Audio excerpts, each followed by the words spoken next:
All right, everybody, welcome back to the channel. If you haven't already, please subscribe, give us a thumbs up and comment.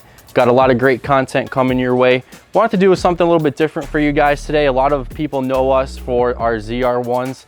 We've had so many, and the 350Rs as well. We've had a bunch of those this past year.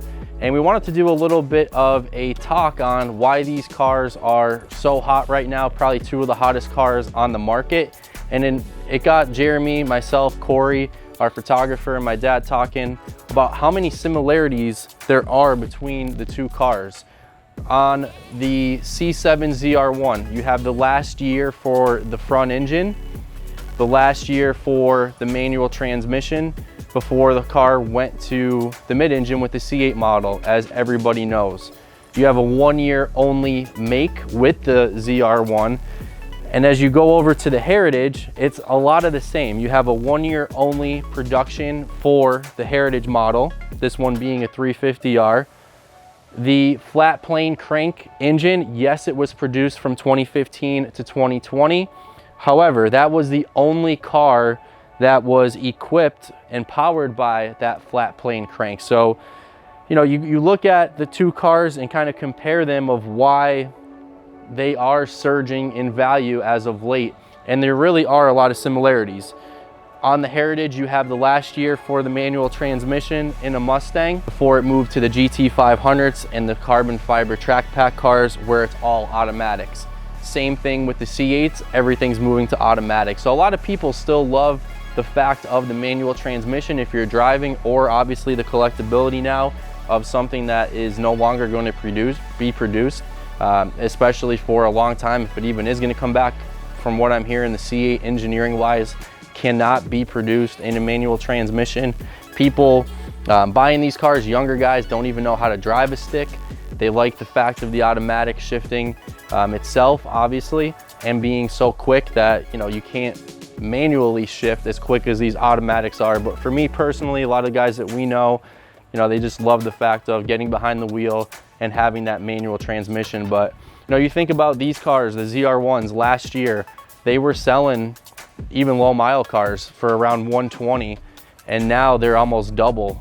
Some of them are more than double that I know for a fact have been selling. As you move to the 350Rs, the Heritage cars, a little different animal, but if you just look at the 350Rs that were selling last year, I know we were buying those cars in the 60s, sometimes even 50s. Now they're 80s, 90s, $100,000 cars, depending on the miles, what the options are, and that's not counting a Heritage. So, you know, I think you'll look back years from now and see this particular model in the 350R, the Heritage, and obviously the ZR1s in a ZTK with the manual transmission, and be like, man, they had a lot of similarities between them, and you'll see the values continuously go up. No different than the Viper. I mean, the Viper anymore it's not being made. Well, you have a Mustang, yes, but a 350 and 350R model, which is discontinued. Corvettes still being made, but obviously now they're front engines. To me, nothing against the C8, but a classic Corvette look. This was the last year where you still had that look. It's going to take me a while to personally get into the C8s, and it's nothing against them. But right here, depending on if you're a Chevy person or a Ford person, two cars that you just will not be able to miss on in the future for investment grades, collector purposes, and you know, down the road you'll see these cars do big bucks, and I don't think it's in the distant future here.